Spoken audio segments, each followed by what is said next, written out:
thought to get a series of talk proposed so that we can invite students students in NUS physics majors particularly to come and share about some of the physics related matters such as UROP, FYP, etc.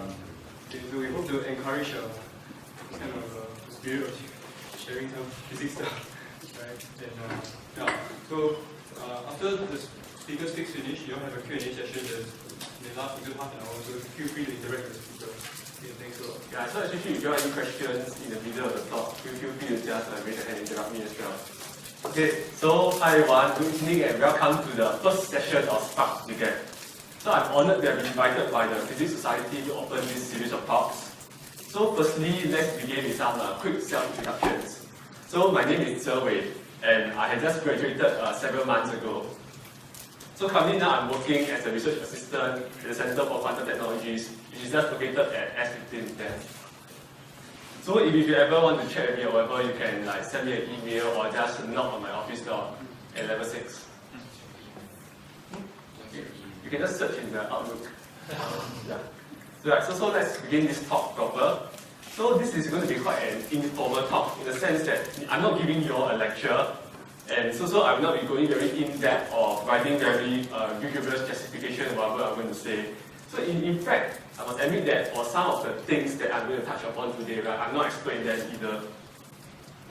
But what I hope to achieve through today's talk is not that after listening to my talk, all of you suddenly become experts in the particular areas of research that I'm talking about, but rather I hope to provide you all a broad overview of the exciting field of condensed matter physics, and also briefly explore why physics seems to be so unreasonably effective, like you can see in terms of the subtitle there. So the two main keywords of my talk are universality and emergence. So they may seem rather daunting to you at first, especially if you are just year ones who have just started doing physics here at NUS. But we'll slowly unpack them as the talk goes along, so you all don't have to worry too much about it. So this subtitle of my talk, the unreasonable effectiveness of physics, does it sound familiar to any of you here? No? Have any of you actually heard of Eugene Wigner's article on the unreasonable effectiveness of mathematics in the natural sciences? So Eugene Wigner was one of the more famous mathematical physicists in the past century. So he actually wrote an article, it's a bit philosophical, but he was commenting about how mathematics actually inspired and catalyzed the development of physics in the previous century. For example, you have heard of things like group theory. So all these were purely mathematical constructs that initially most physicists thought had no place in the real world. It's just math, numbers, and then playing around with stuff. Afterwards, we realized that by looking at group theory itself, right, we're able to make profound statements about physics. It's not just applying it to physics directly, but through examining the medical theory, you are able to come up with new insights and make new predictions purely based on thought alone. And so this actually drove development of many areas of physics such as quantum mechanics, particle physics, atomic physics. So group theory is a very important thing nowadays, and it's quite sad that it's not offered officially in NUS physics. It's taught briefly in the mathematical methods courses, but if you want to know more, I strongly recommend that you take the module from the math department. Because you'll find that in the higher level modules, right, you make a lot of use of group theory. Yeah, and then the lecturers don't have the time to go through in greater detail.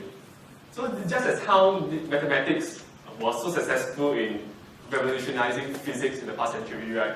In the current century, we are seeing that the incorporation of ideas from physics is driving the growth of exciting new research at the frontiers of the various other scientific disciplines, like biology, chemistry, and even the social sciences. So what are some of these ideas? I will explore them later on in the talk. So okay, let's start a very simple question. So what do you understand by physics? What's physics about? Any volunteers? A subject in school. Any more? What is physics? What's the study of physics about? The world around us. Reality. Wow. Those are very big claims. Any other opinions? Observation and prediction. Anymore? As in, Observable reality. Observable Physical reality. nature. So I mean, in your mind, everything can be, everything boils down to physics. The whole world is physics. Is that the case? If the whole world is about observable reality, then yeah. You see that actually for us physicists, we think that physics is everything. Wow, why was it sad when I leave? Let's get something on. Okay, so we think that everything is described by physics, but then it should amaze you that physics is so amazingly rich and diverse. I mean, on one hand, you are describing things at a very, very small scale, such as quantum theory. At the other end of the spectrum, you're describing astronomical objects in general relativity and just law of gravitation. So you see that physics describes a whole range of phenomena. Then how about, so now that you say that physics is everything, then what do you think are the rules of chemistry and biology?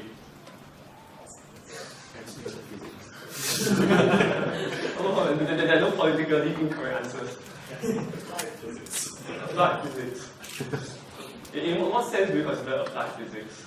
Yeah, I mean, abstractions and special parts of physics. But don't you think how they study things and the perspective, don't you think it's quite different from what we normally associate with physics?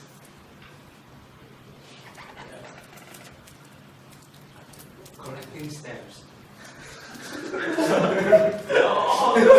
You know what I mean? As in, have you all heard of the quote by Rutherford? So it said, all science is physics or stamp collecting. So of course, for making such a remark, he got snubbed. Instead of getting the Nobel Prize in physics, he got it in chemistry. Okay, I mean, it's true to some extent that in the previous century at least, right, the other two sciences, biology and chemistry, was more of a stamp collecting exercise. So people did not, because there's a whole wide range of different phenomena out there, and you first need to catalog and understand what's going on before you can make meaningful statements about how things work.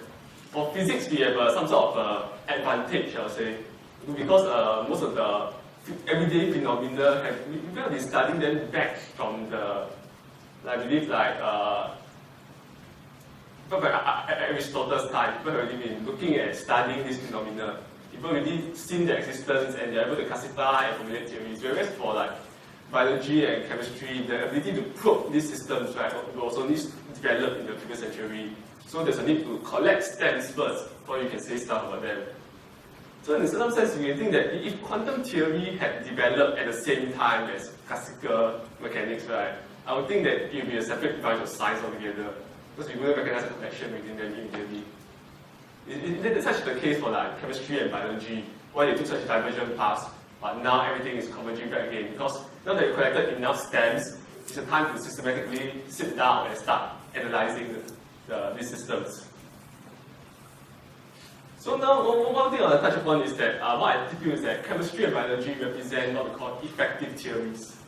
So let's say now I give you a ball, and I ask you to predict what will happen if I push the ball. So how will you all do it? What's the starting point? Would it be quantum mechanics? Probably not, right? Why? Why we not start quantum mechanics? Some response. Too complicated. Yeah, it's too complicated. So I mean, it's actually an intractable problem, because even if you wanted to do it, but you have a very complicated system that consists of many body Hamiltonian that describes the system of electrons, protons, and neutrons within the ball itself, and there's a lot of particles. And then now, how do I describe the action of my hand on the ball? You can't use the concept of force. There's no force in quantum mechanics. So it becomes a time-dependent potential. Just add it to the mix and you will see that it's a very, very difficult problem.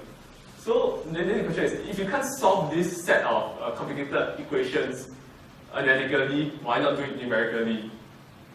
So I mean, it's a usual case in physics that there are always equations that do not have a closed-form solution. They say, yeah, let the computer help us. So will we do anything here? You think? Yeah, so it turns out that if you actually wanted to study such a complex system, right, using computers, you actually need a computer that is larger than the size of the universe itself, because of the amount of information you need to store. So you actually need much more particles than exist in our observable universe.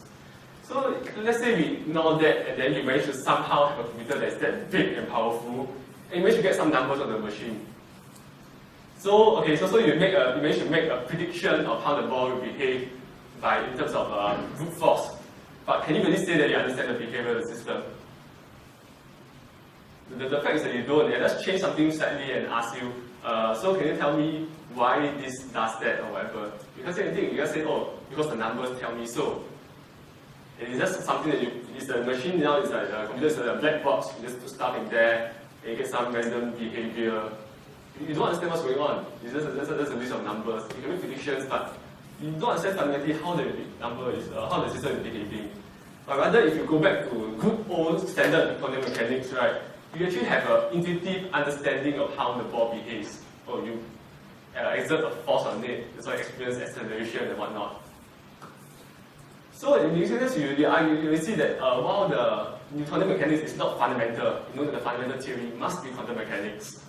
But we obtain a much better heuristic picture of what's going on. If I were to ask, add in additional interactions and things like that, additional forces in the ball, multiple balls, we can still say with certainty what will happen. We have a set of heuristic guidelines and rules that tell us how this system behaves.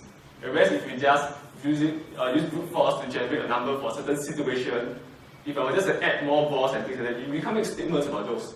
We need to run the simulation again and say, okay, it behaves like that. So this is the same reason as why we don't describe interactions between like chemical synthesis reactions or the workings of the cell directly by quantum mechanics.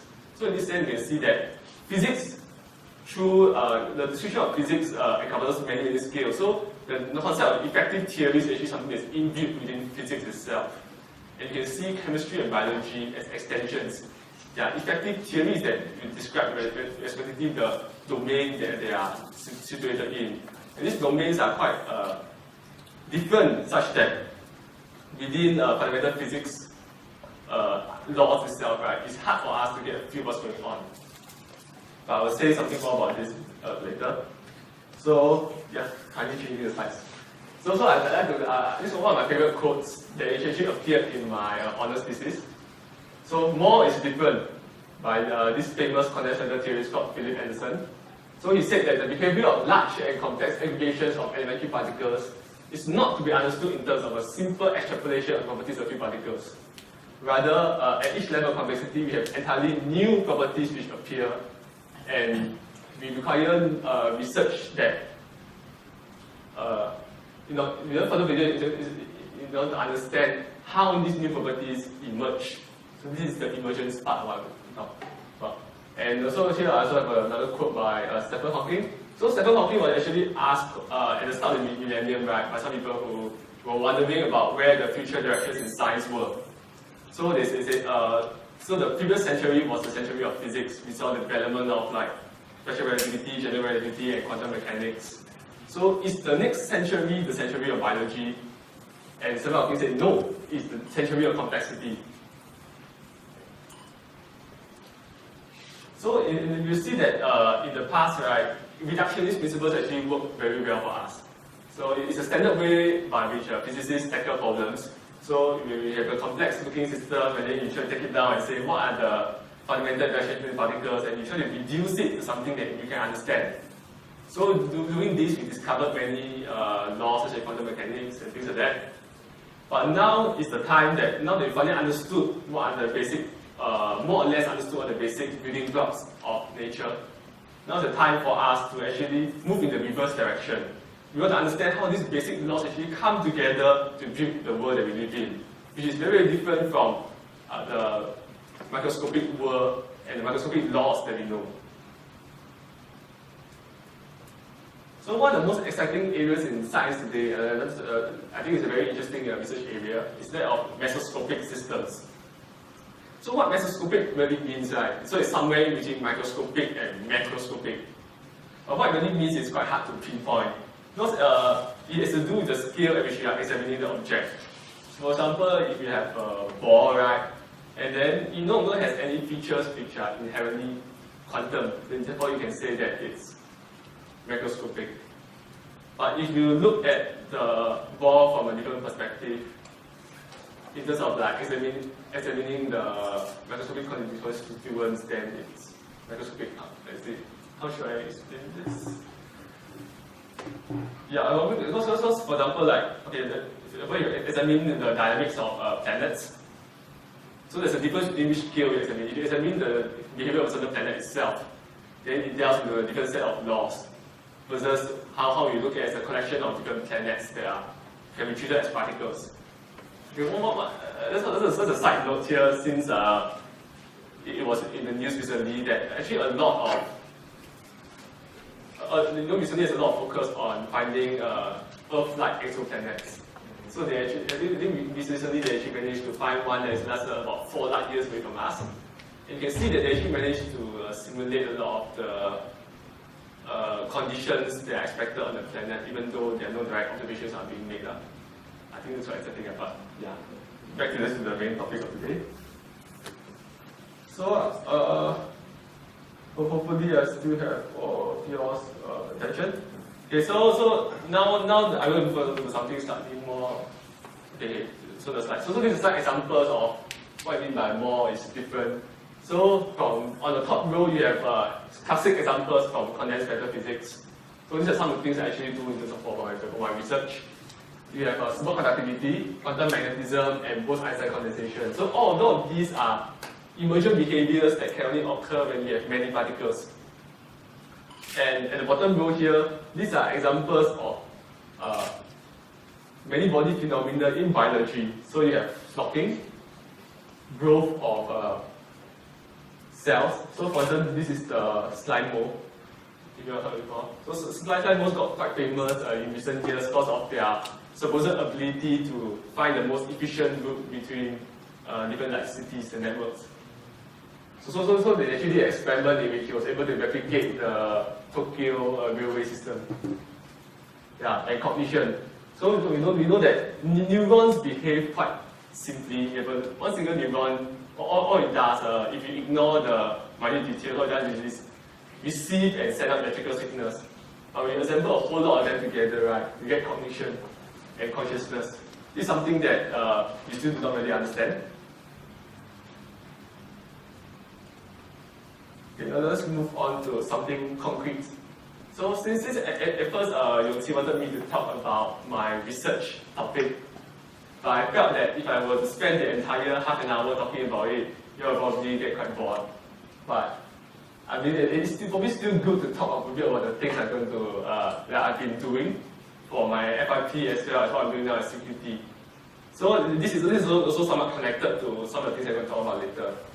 So what I do is I actually study this thing called the Bose-Hubbard model.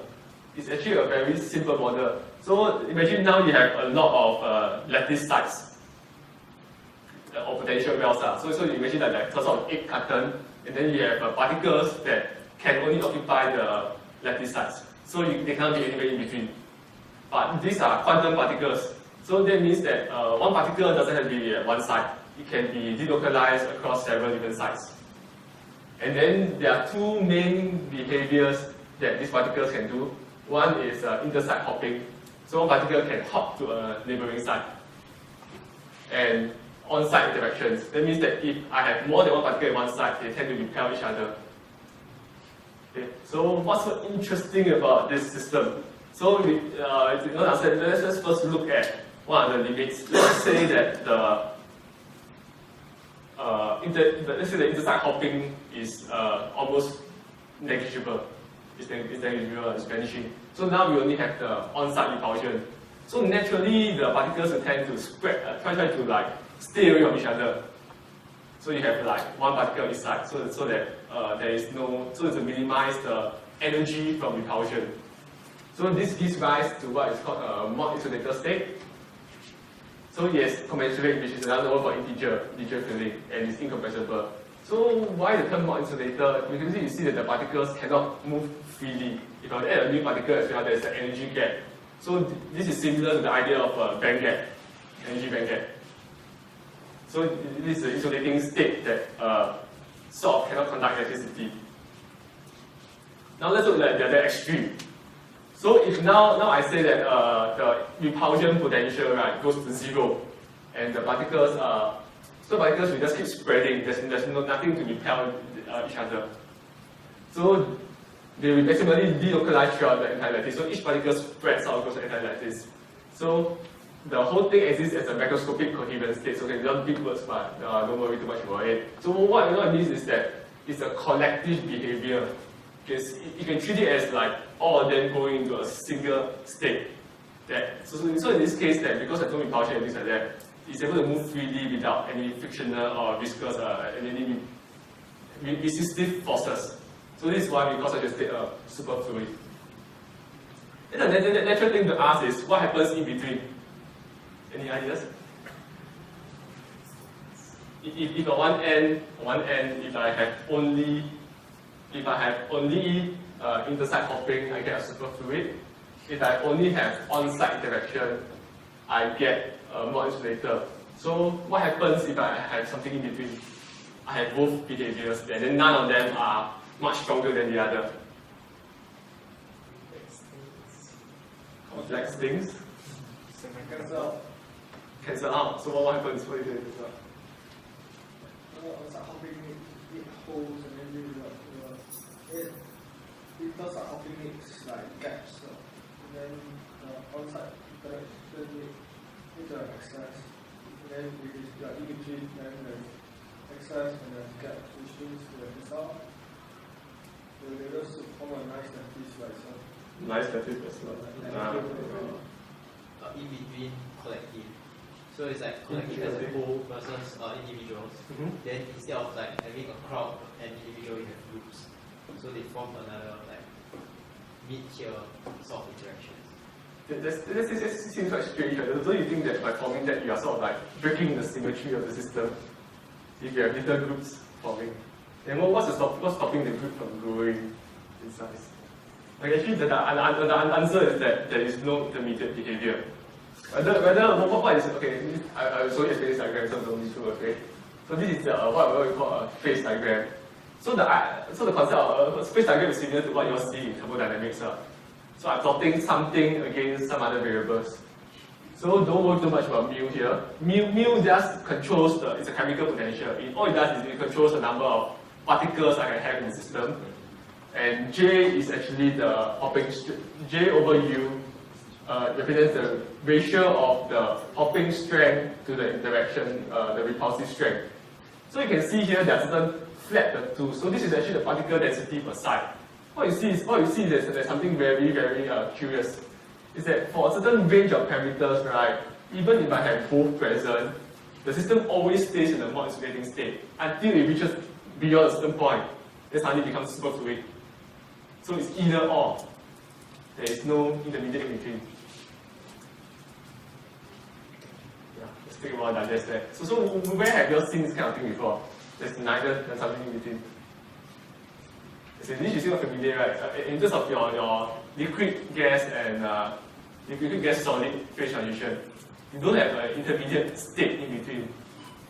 It just goes from liquid to solid or liquid to gas. So this is the central idea of a phase transition, where there is a critical point beyond which there is a sharp change in the properties of the system.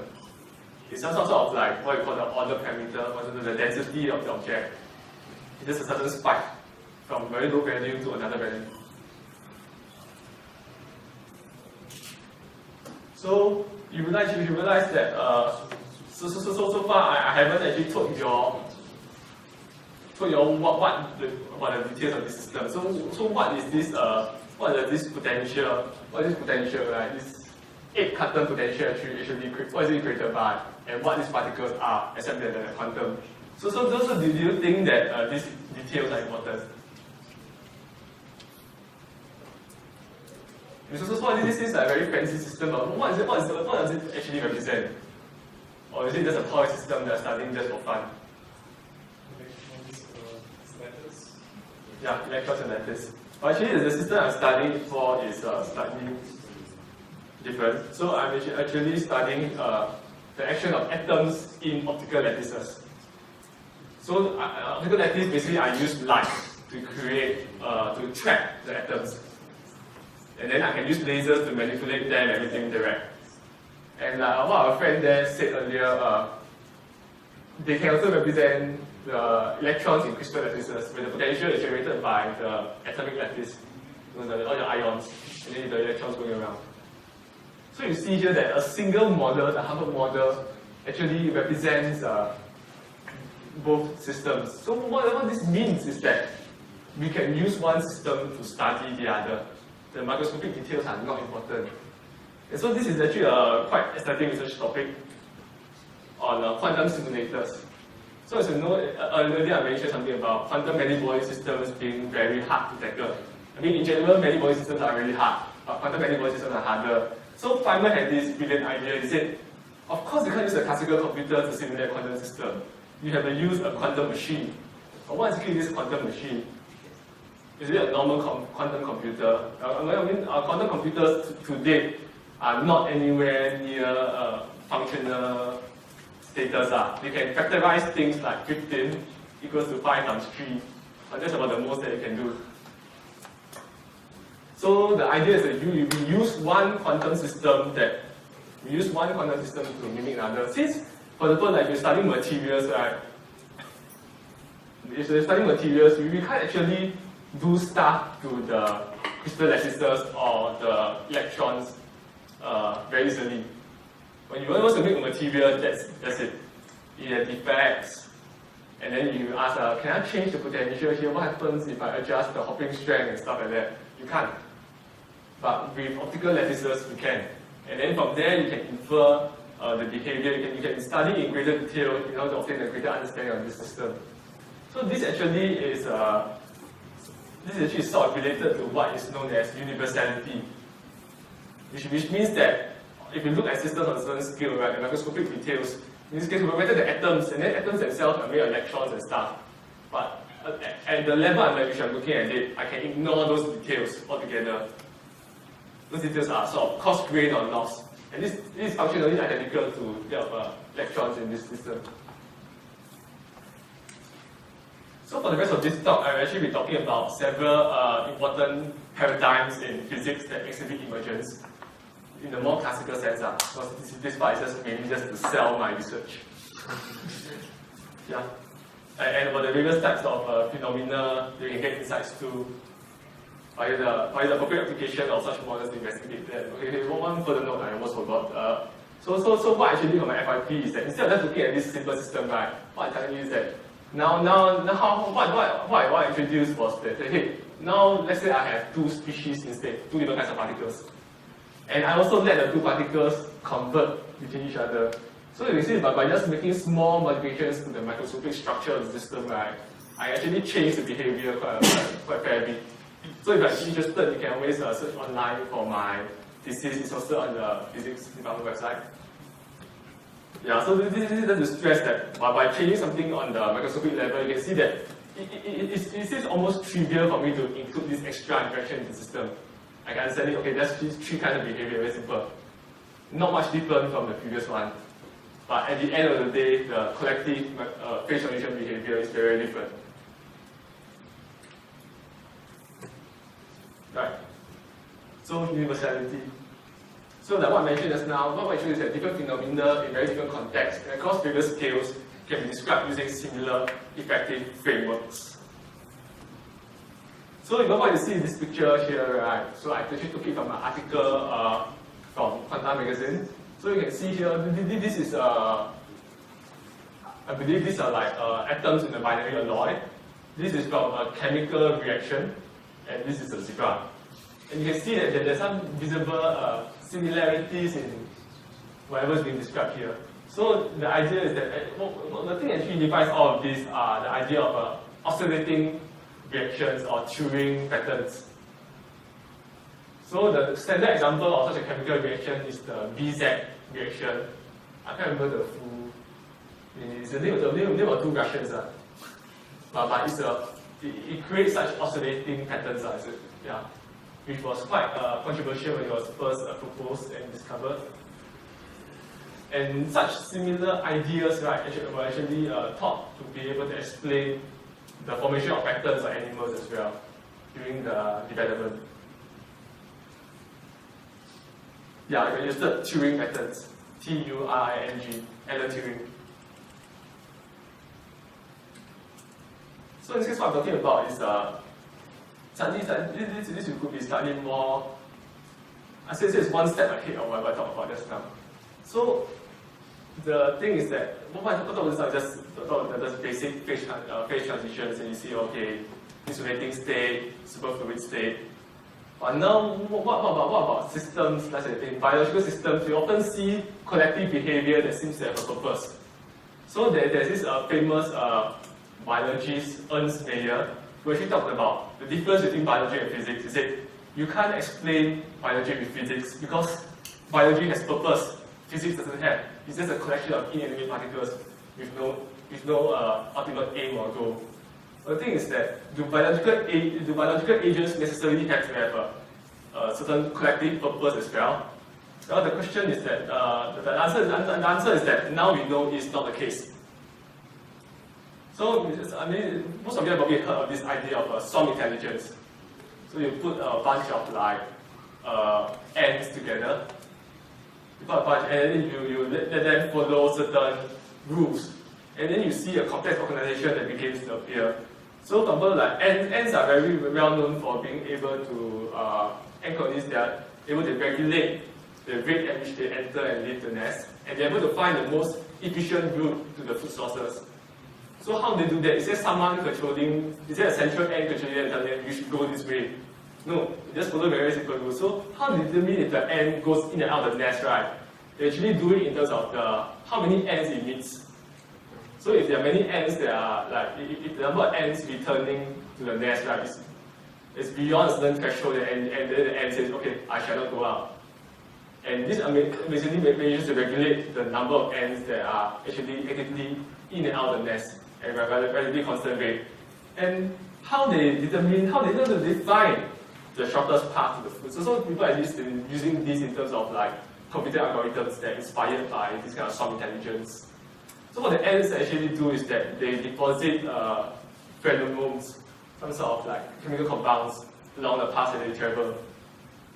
And then other ants, they are able to detect this, and then they tend to follow paths that have these pheromones.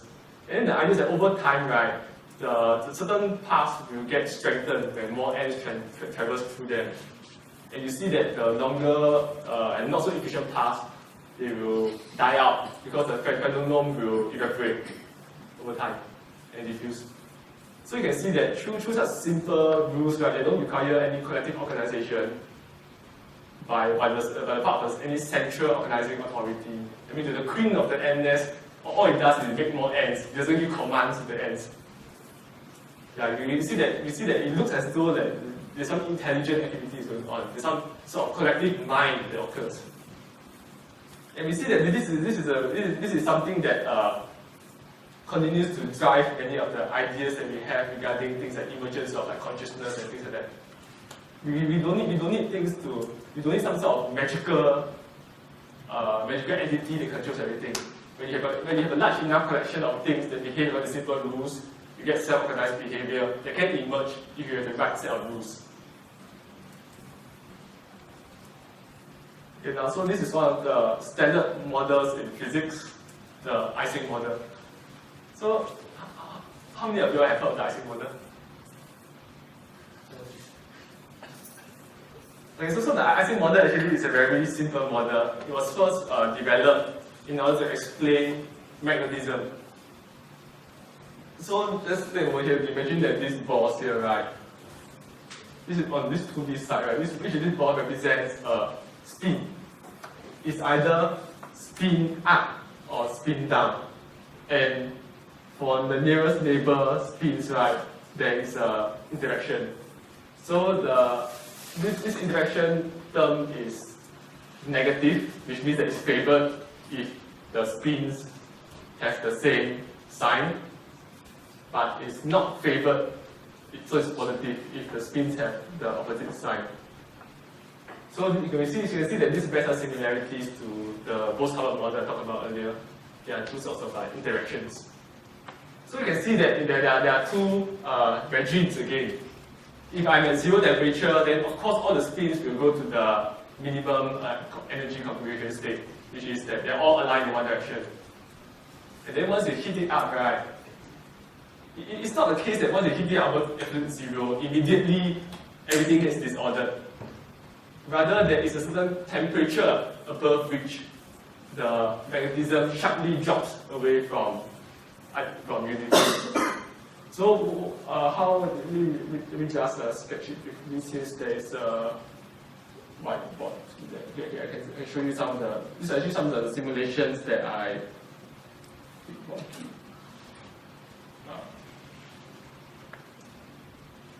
So these are the results of some of the simulations that I run for the computational methods in physics module.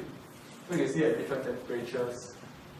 Yeah, there are always some fluctuations here and there, but effectively this thing is magnetized. And you can see that across a certain value about here, like, you see that complex structures start to occur. And then beyond which essentially the system gets disordered. So let me briefly draw something with the.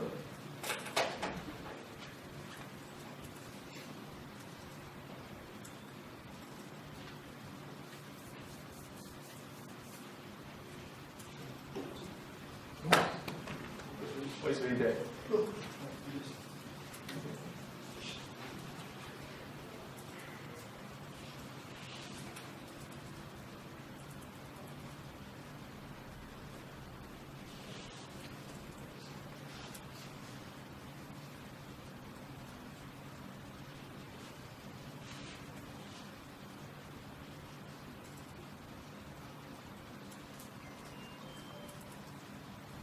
This is the first time using this thing as well.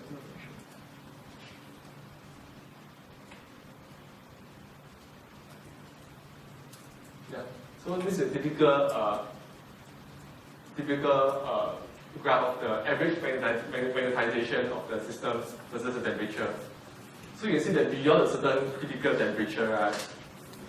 Because of the critical temperature, within which you can see that there is a sharp drop. And this is often known as this is well known for experiments, it's the Curie temperature.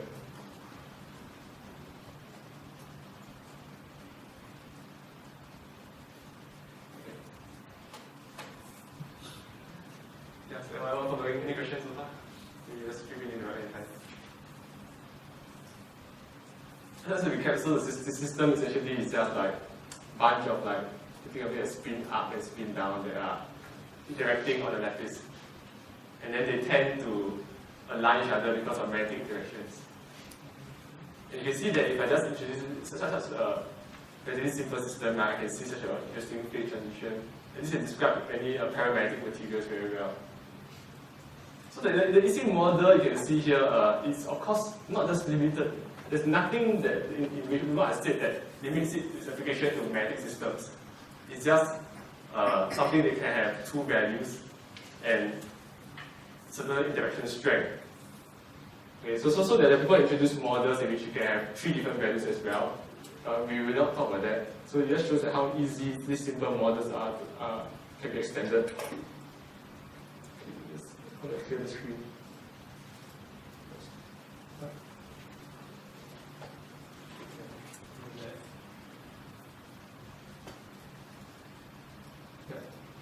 So one other thing so far is that for the standard Ising model, right, the strength between the different points, right, the interaction strength is constant, which means that if I have one arc and one arc, right, so let's say the strength, the repulsive strength in them is plus J.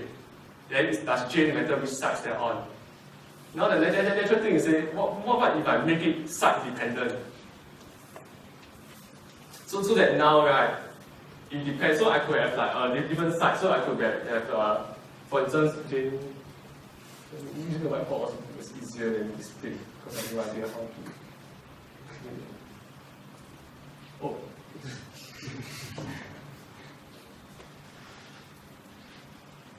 Yeah, so imagine now, let's say the links are different, so maybe this could be J1, and this could be J2,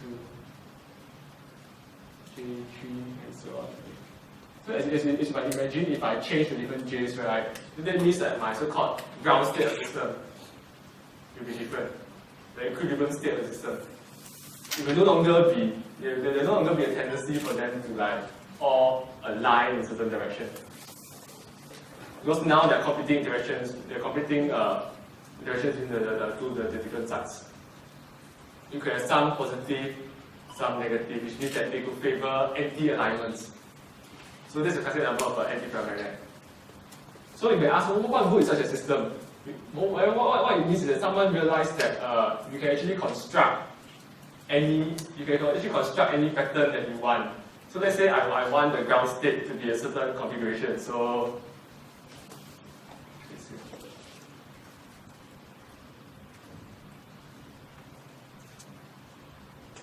let's say I want it so that the center one is a certain value. Let's say R. I want this pattern. I want this pattern to be an equilibrium. It's a minimum energy state of the system. So if I choose the values of J correctly, right, I can achieve this. Then you ask, why on earth would I want to do this? I just,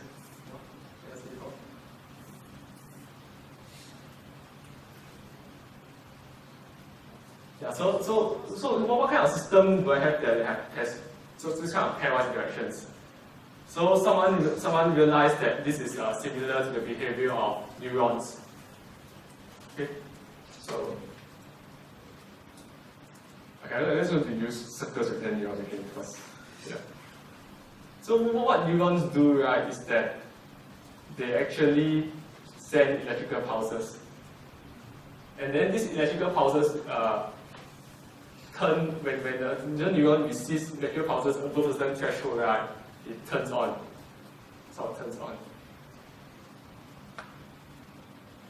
And it could be so it's either on state or off state. So you can see that this is very, very similar to whatever I had earlier. So it's the inputs from, you receive like positive inputs from every guy, right? Then of course it turns on. But you could receive inputs in the other direction as well. Yeah. So naturally, some people say, so in terms of like theories of neurons as well, right? People have realized that how things learn, right, is through changing of the strength of the synaptic connections between different neurons. So this is similar to what we have here. If you want to remember a pattern, right, we will try to figure out and adjust the weights until we get what we want. And that's how learning takes place as well. So this led to a very famous model. It's called the Hopfield model.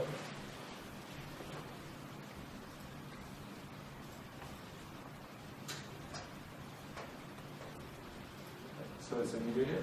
So you can see that these are the three patterns that are actually stored in the neural network. And so you see, if I give you a random pattern like this, right, I start running, the system recognizes it and evolves it to that system.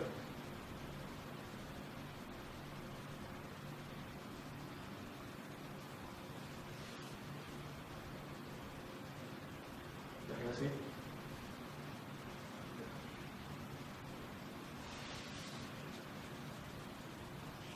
So in fact, this is a model of how memory is stored and retrieved. You don't have to have a perfect replica of the original memory, but the system is been trained to recognize those particular patterns. So this actually been employed not only as a very rudimentary model. My name is Jeff Heaton. In this video segment, I am going to show you the Hopfield neural network. Yeah, sorry about that.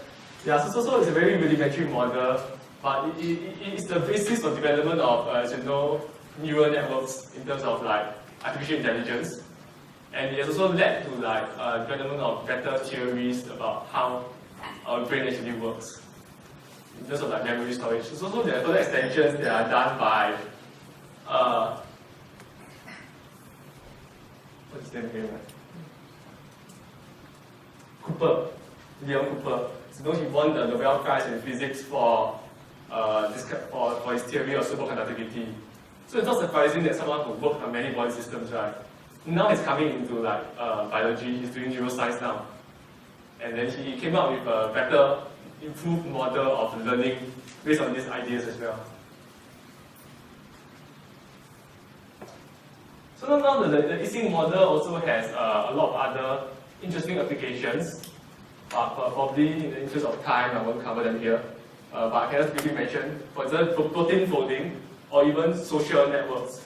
So people actually come up with models of voting based on the Ising model. So the idea is that you influence the people who are around you, and then from there you can make quite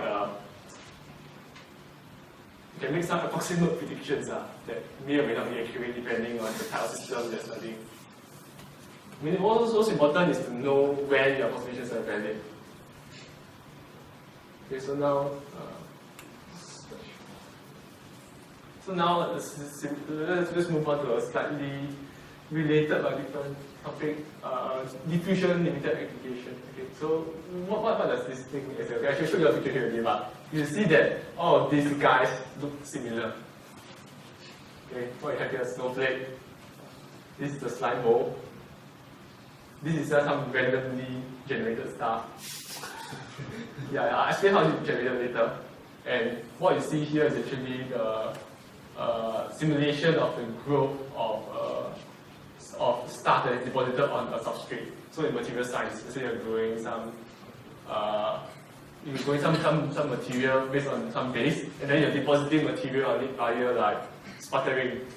So this is kind of growth pattern that you might expect to get. So how do we actually develop such patterns? So it may seem quite strange, but then the rule that was used to generate these things is based on randomness.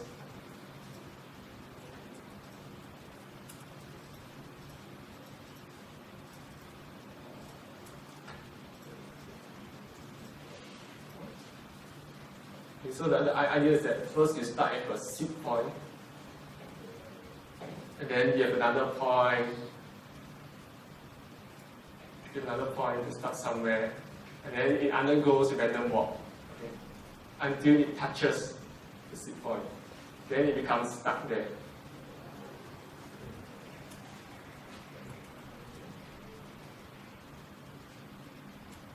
Stuck there. Then afterwards, I have another point, and also undergoes a random walk. And then it becomes stuck there. But this is very simple. You can see why it forms the patterns. And also imagine now I have like some sort of complex cluster like this, right? You can see that there's a tendency for it it's harder for it to get.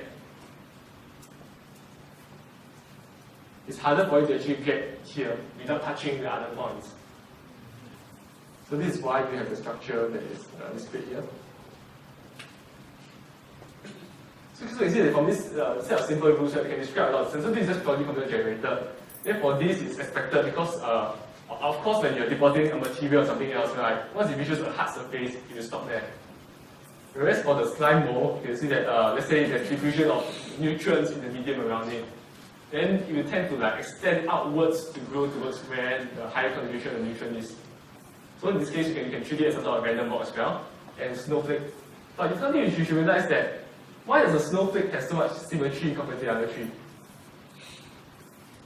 If I mentioned that earlier just now that it's a random process, right? Why is the snowflake hexagonally symmetric? What constraints? Yeah, I mean the answer has to do with that. So basically because the basic crystalline structure of the small ice particles that are initial seed, right, is six-sided. So naturally the arms will tend to like develop in this manner. What's the type of seed crystal that is sort of like hexagonally symmetric? Because these arms actually develop independently. When the water droplets when the water vapor touches like the surface of the snowflake, right? Then it crystallizes there and joins up. But you can see that if I form something here, right, then it's harder for it to go even deeper. And this is why, even though the pattern is not perfect, right, there is a tendency because of steric hindrance, right, for the rest of it to occupy a similar pattern as well. So one interesting thing to know is that this is a case where we actually get sort of like microscopic factors that play a role in microscopic factors.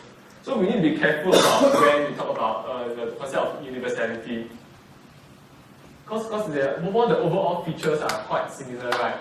The thing is that the microscopic nature of it can play a role as well. In this case, it's interesting because we are able to infer the microscopic properties based on looking at this microscopic structure. Just based on looking at this, you can tell what the chemical structure of ice is like. So let's so one other thing is about, previously we're talking about mostly relatively static systems. So jamming. Okay, how this is related to the previous one? Okay, it's quite hard to explain. But so never mind. So as you know, most of you travel to school. If you travel to school by bus, right? In the morning along like Clementi, there will always be traffic jams. So why do traffic jams occur? What do you think are some of the factors, or the main factors that affect the occurrence of traffic jams?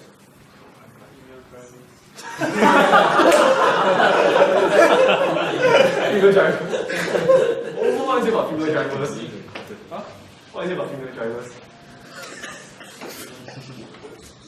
Yeah, there's no female. Oh, it's recorded now. Why are even traffic jams occur?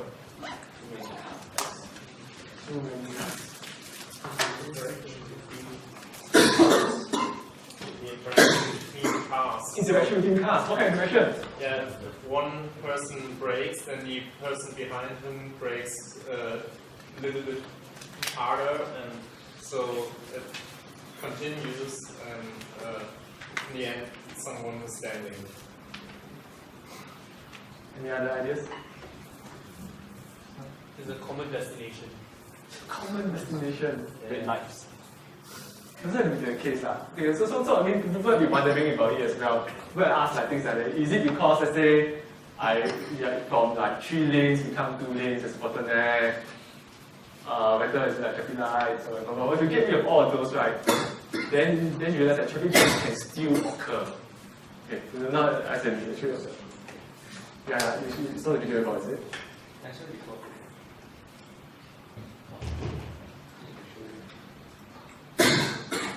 So some people said, hey, let's actually do the experiment. Let's make actual drivers actually drive in cars. So this is a career in Japan. I don't want After a while, you see that Apple's getting safe to do, right? Only in Japan, man. So you can see there's some sort of like jam starting to form here, right? And there's some jam here. Yeah, I can see that. So what are the instructions that these drivers are told to follow? Drive normally. It's basically to try to maintain a constant speed. Okay, this is what they are told. So in terms of simulations, this is what has been done as well. The first step is to let the drivers try to always accelerate to a constant speed, but maintain a certain safe distance in front of behind the guy in front of you, and then of course avoid collisions. And we also account for another factor. That is that sometimes people may slow down with a certain small probability randomly, and you see that in such simulations, the traffic jam just spontaneously appears. And you can see that sometimes it appears or disperses or even travels along the chain, the particular chain. So this is actually a phenomena. It's related to a phenomena called jamming, which is also seen in other systems, like grains.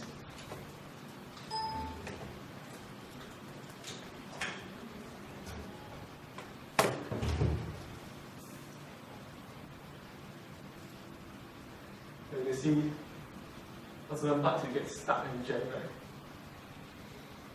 And like Alex said just now, right?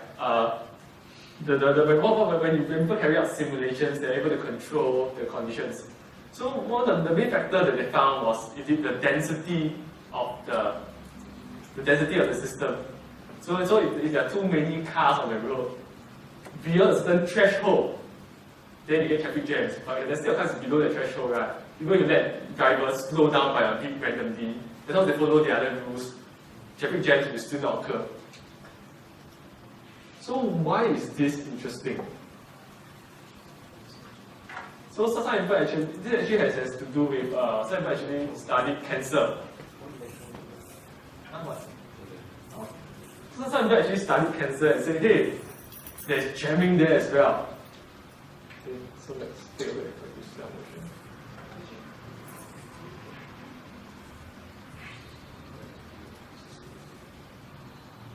Yeah, so you can see this is the actual cells, right? During the actual cells, yeah. As the tissue ages, right? You can see that they actually start to settle down. Right? Initially, everything is like fluid. Then they start jamming and getting stuck. So how do cells change their density? It's to do with their shape. This is a simulation using particles that exhibit the same behavior.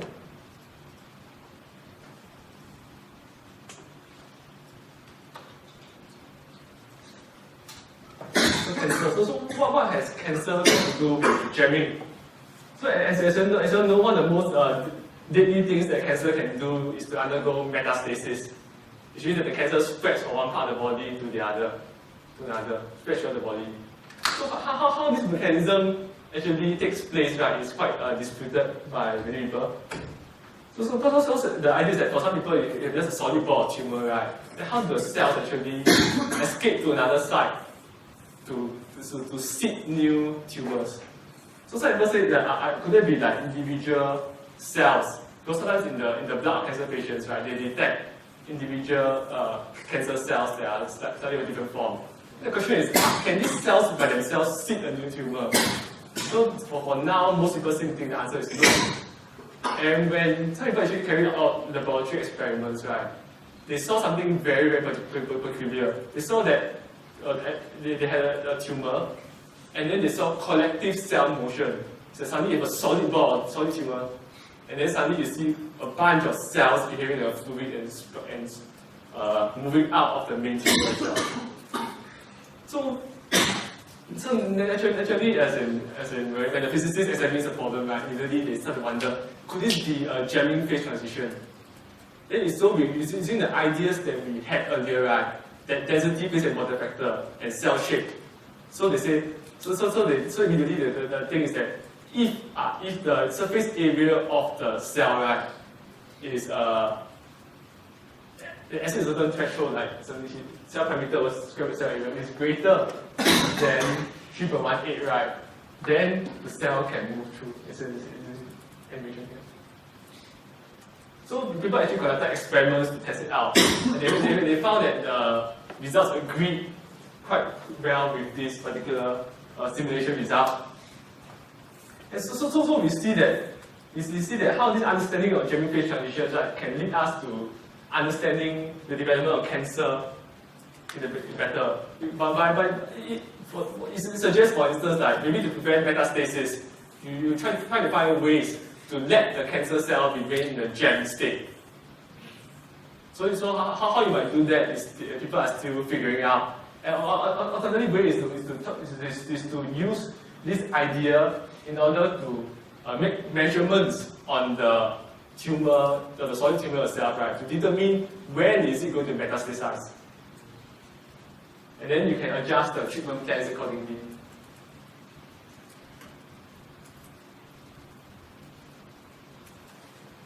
Okay, unfortunately this talk has dragged on for like a bit too long. Yeah, so I'm down to the last topic. Okay, so I mean one of the best talks of working at CQT, right, is the Quantum Cafe. So after a long hard day of work, you go there and chill, and then go to coffee machines and get screen heavy coffee. Okay, so I mean for physicists, one time we say that we turn coffee into science. Yeah, but of course some of you all don't drink coffee, right? Yeah. Okay, one of the things is what actually happens when you go and press the coffee machine? So you see that what you have is that the coffee beans are all in one compartment, and then you have the water actually is being forced through this pile of coffee beans before it drips out the bottom. So this is sort of like this is related to the idea that we call percolation. So now similarly we have lattice. We did everything now as in all these very simple models, and you have chains here joining things that are connected. So it means it can go through. So if there, for example, if let's say that there is a single closed chain that runs from the top to the bottom, that means that coffee, my water went through all the coffee beans and came out as coffee at the bottom. So people actually, this system is very, this system is interesting because people ask the question, in terms of like when I expand this to an infinite system, right? What is the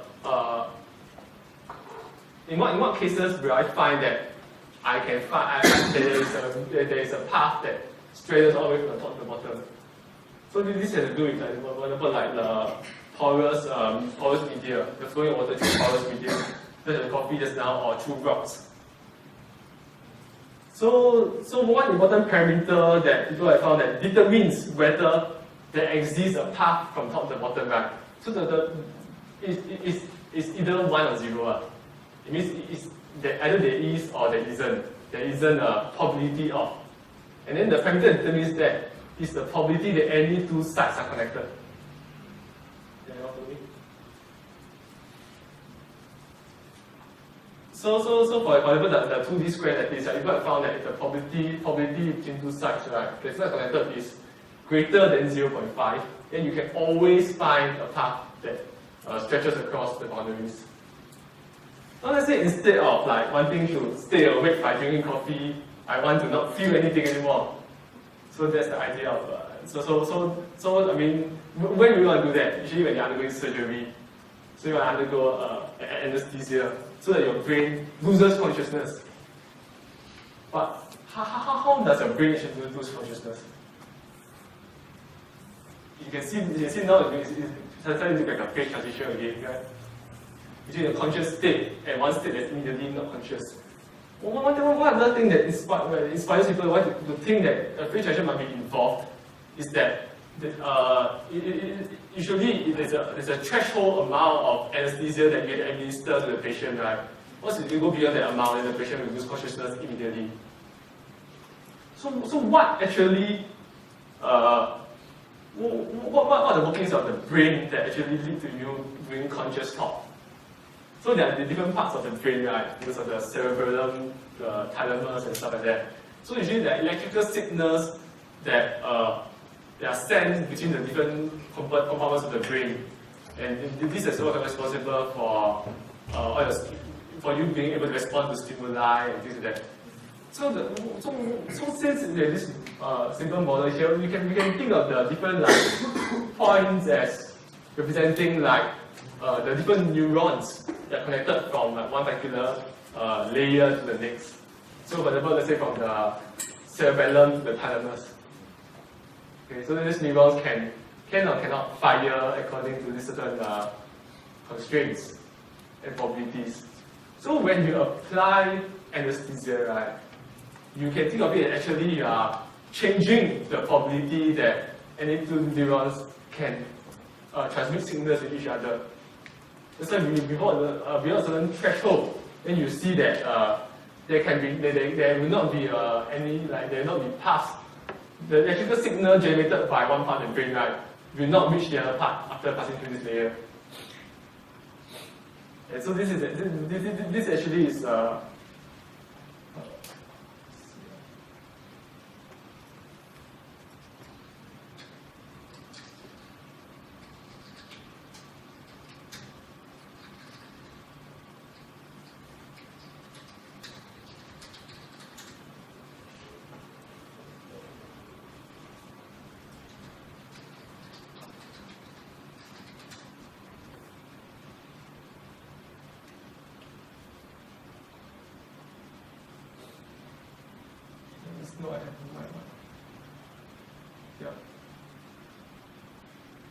So you see that this is actually quite important and exciting work that is actually published in reputable journals. Yeah. So I mean, all these things together, you can see that all these simple systems, right, actually, these simple models help us to understand a lot more into a wide range of phenomena, ranging across the standard physics subjects, to chemistry, to the domain of chemistry as well as biology. And through this we have actually understood a lot more in the workings of actually one of the most complex entities that we know that exist in nature is the human brain.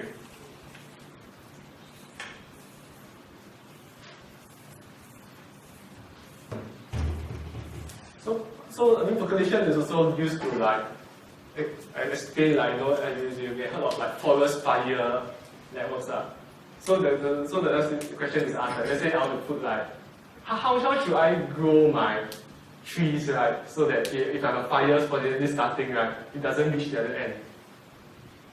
So you can see that all this this encompasses the idea of universality again. It doesn't matter whether we're talking about forest fires, whether we're talking about water flowing through some granular material, or whether we're talking about neurons that are transmitting electricity to each other. As long as I choose the appropriate things that I'm looking at, right, I can describe them using similar models.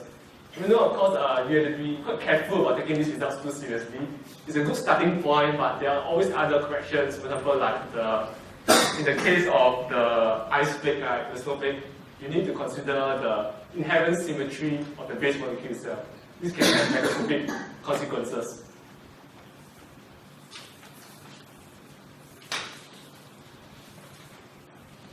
So now more or less I've come towards near the end of the talk. So one thing I want to emphasize is that now we don't look at things that are still on a single scale. But many of the interesting and complex phenomena today, especially in biological systems, involve what we call multi-scale modeling, which means that, for example, you have a cell, right, and consider the environment.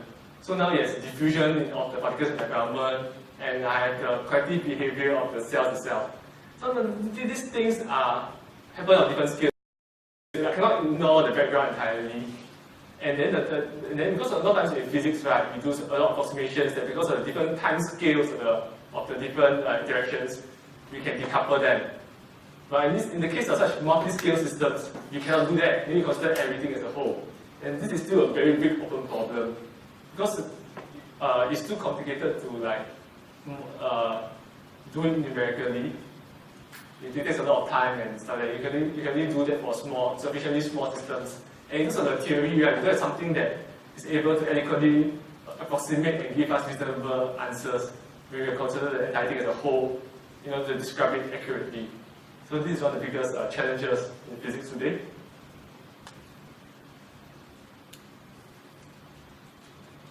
So I'm going to conclude by saying that through showing you all these things, right, you realize that physics is not about it's not about a certain set of things that you study.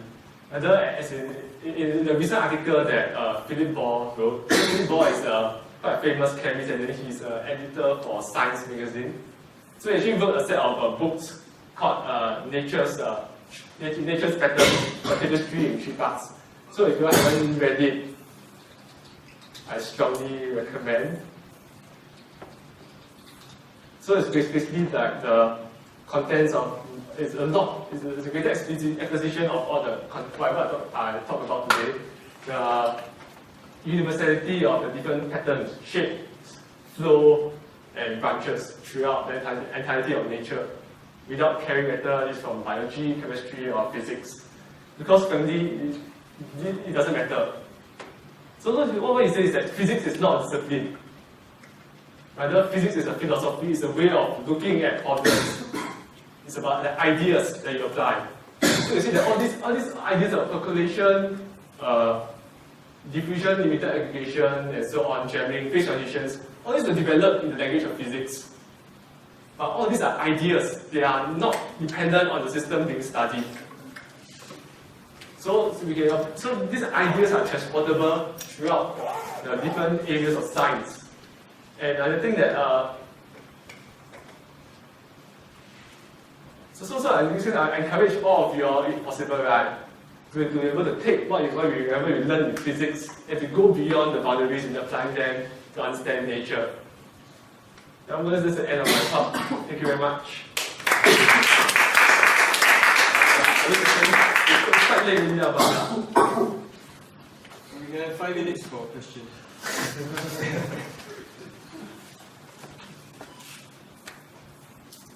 no questions? So I'm going to ask a silly question because I didn't know the difference between the anesthesia and sleeping. Is it the same process as in when you induce the probability of not having, the lower probability of your whatever? This is a good question. As I said, I'm not expert on this topic. Answer is no. I think it's different. I think it's no. Because sleep, you have the different things like the REM and all that, which doesn't happen in anesthesia.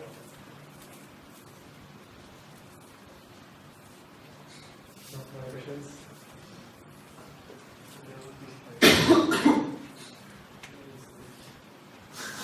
Okay, I mean, in general, take it away if you're not understanding these are. We have very simple rules. You can actually construct very complicated behavior that arises from it. And some of this behavior looks like it has a purpose or some collective mind. and also these are the two aspects I'm talking about, as in the two keywords of my talk, emergence, which is this aspect, as well as universality. The idea that many different systems, right, you look at it in very different contexts, very different scales, very big, very small, but they can still be described by the same effective framework, given the appropriate conditions. Even like one very interesting thing is about renormalization. So it's a very fancy term, but what it really means is that you change the scale as you look at something. So if I zoom out, right, certain details become less important. So this process of renormalization usually happens near critical phenomena. So for example, I show you all the Ising model, my results just now, right? If you take block renormalization, so that means that they say you take like a bunch of like 4 spins and then you average out. So if there are more up, right, then the whole block, they say there are 3 up and 1 down, then I say the whole block is 1 up. It's like zooming out, you know. So now that you lose some details, your pixel size become bigger. Become 1 up. You have 4 blocks, right? Then I zoom out. So at first got 3. At first like 3 of the blocks are up, 1 is down. And now when I zoom out, and my resolution is so good, I can see the whole thing is up. Yeah. So the interesting thing is that for the Ising model, it is that for most such phase transitions, when they're near the critical point, right, this is what happens when you zoom out, right, the general features remain the same. So it's some sort of like fractal behavior. And this supposedly has connections with how people think that the brain learns as well.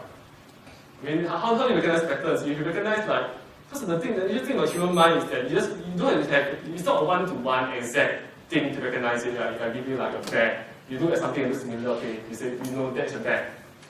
So some people think that learning takes place through this kind of process as well. Through time, right, there's some sort of renormalization that blurs out some details. So we only store the important details. And people actually have applied this to artificial intelligence and found that it's very good for like picture recognition. Yeah, so this is actually why people think that the brain exists in a critical state as well.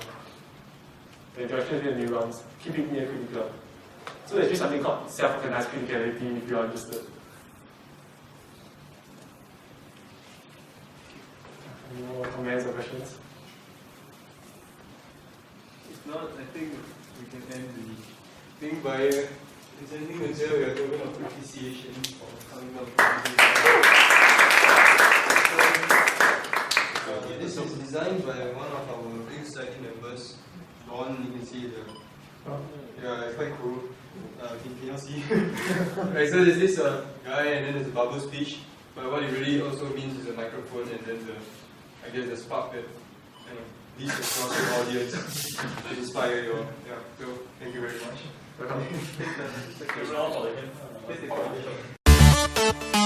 Welcome.